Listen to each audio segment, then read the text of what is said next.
हरे Krishna. R S neutral में आप सभी लोगों का स्वागत है। आज दिनांक है 6 जनवरी, दिन है मंगलवार और आज है माघ मास की कृष्ण पक्ष की चतुर्थी तिथि यानी कि संकट चौथ। और आप सभी लोगों को भी संकट चौथ की बहुत बहुत शुभकामनाएं। आज चतुर्थी तिथि सुबह 8:02 से अगले दिन सुबह 6:52 तक रहेगी और ब्रह्म मुहूर्त सुबह 5:37 से 6:25 तक रहेगा। सूर्योदय होगा सुबह 7:13 पर, सूर्यास्त होगा शाम 5:51 पर और चंद्रोदय होगा रात 9:07 पर। वहीं भद्रा आज सुबह 8:02 पर समाप्त होगी। आज आप सुनने वाले हैं माघ मास में अध्याय 3 की कथा। माघ मास को सभी मासों में अत्यंत पवित्र माना गया है। इस मास में किया गया स्नान, दान, जप, तप और व्रत मनुष्य के समस्त पापों का नाश कर उसे मोक्ष के मार्ग पर अग्रसर करता है। शास्त्रों में कहा गया है, माघे स्नानम दानम च सर्व पाप प्रणाशनम, अर्थात माघ मास में किया गया स्नान और दान सभी पापों को नष्ट कर देता है। प्राचीन काल में नर्मदा तट पर धर्मपाल नामक एक धर्मपरायण ब्राह्मण रहता था। वह वेदों का ज्ञाता था, किंतु उसकी आर्थिक स्थिति अत्यंत दयनीय थी। घर में न धन था न अन्न, फिर भी प्रतिदिन भगवान विष्णु की पूजा करता और अतिथियों की सेवा को अपना धर्म मानता था। धर्मपाल की पत्नी सवित्री भी अत्यंत पतिव्रता और धार्मिक थी। वह कठिन परिस्थितियों में भी कभी धर्म का त्याग नहीं करती। दोनों संतानहीन थे, परंतु ईश्वर की भक्ति में ही जीवन का सार मानते थे। एक वर्ष जब माघ मास आया, तब सवित्री ने अपने पति से कहा, स्वामी, शास्त्रों में माघ मास का बड़ा महत्व बताया गया है। यदि इस मास में नियम पूर्वक स्नान और व्रत किया जाए तो भगवान विष्णु अवश्य प्रसन्न होते हैं। धर्मपाल बोले, देवी, हमारे पास न अच्छी वस्त्र है न दान करने योग्य धन, फिर भी यदि श्रद्धा से माघ व्रत किया जाए तो प्रभु अवश्य कृपा करेंगे।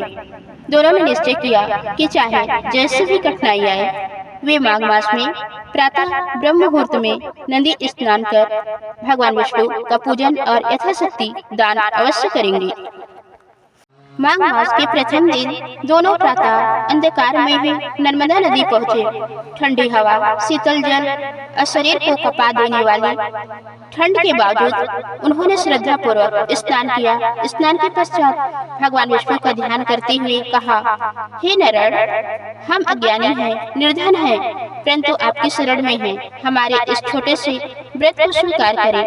घर लौटकर वे केवल एक समय सात्विक भोजन करते और शेष समय भगवान का नाम जपते।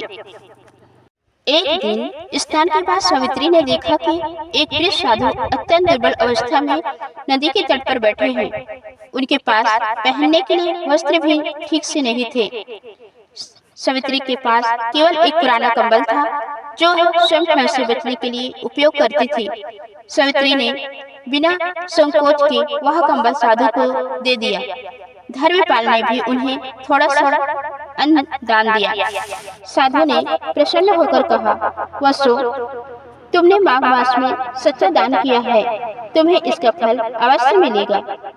माघ मास के मध्य में एक दिन धर्मपाल अत्यंत कमजोर हो गया। लगातार उपवास और ठंड के कारण उसका शरीर साथ नहीं दे पा रहा था। सवित्री चिंतित हो उठी, परंतु उसने धैर्य नहीं छोड़ा। उसी दिन एक अज्ञात अतिथि उनके घर आया और बोला, मैं कई दिनों से भूखा हूँ, यदि कुछ भोजन मिल जाए तो मेरी प्राण रक्षा हो जाए। घर में केवल थोड़ा सा अन्न था जो सवित्री ने धर्मपाल के लिए रखा था। बिना सोचे समझे उसने वह भोजन अतिथि को दे दिया। अतिथि ने भोजन किया और जाते जाते कहा, देवी, तुम्हारा त्याग व्यर्थ नहीं जाएगा। माघ पूर्णिमा की रात्रि को धर्मपाल और सवित्री ने जागरण किया। आधी रात को अचानक घर में प्रकाश से भर गया। भगवान विष्णु अपने चतुर्भुज रूप में प्रकट हुए। दोनों भय और आनंद से कांप उठे और चरणों में गिर पड़े।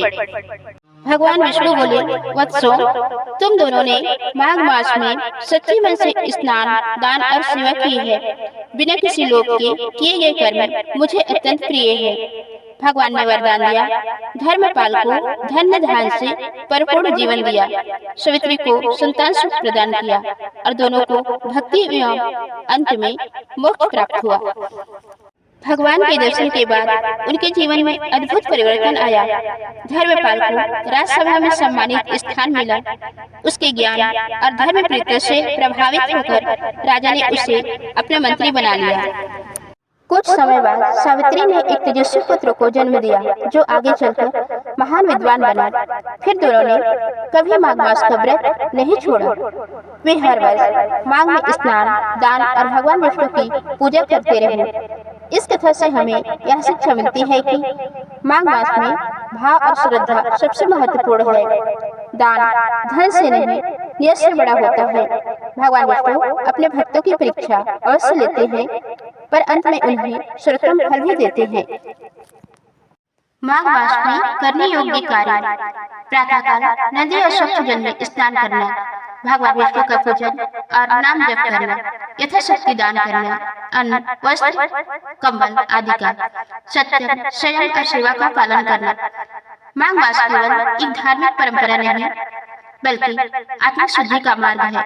जो मनुष्य इस मास में श्रद्धा से नियमों का पालन करते हैं उसके जीवन से दरिद्रता, रोग और दुख दूर हो जाते हैं।